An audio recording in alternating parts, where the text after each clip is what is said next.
মানিকগঞ্জের শিবালয়ে অনুষ্ঠিত হলো আইনশৃঙ্খলা কমিটির সভা। মোহাম্মদ রনি মিয়া, শিবালয়, মানিকগঞ্জ। বৃহস্পতিবার মানিকগঞ্জ শিবালয় উপজেলায় আইনশৃঙ্খলা কমিটির সভা অনুষ্ঠিত হয়েছে।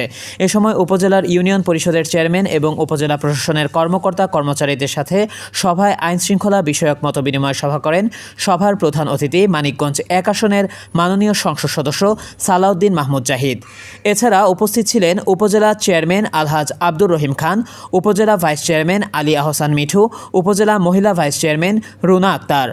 উক্ত অনুষ্ঠানে সভাপতিত্ব করেন উপজেলা নির্বাহী অফিসার জনাব মোহাম্মদ বেলাল হোসেন।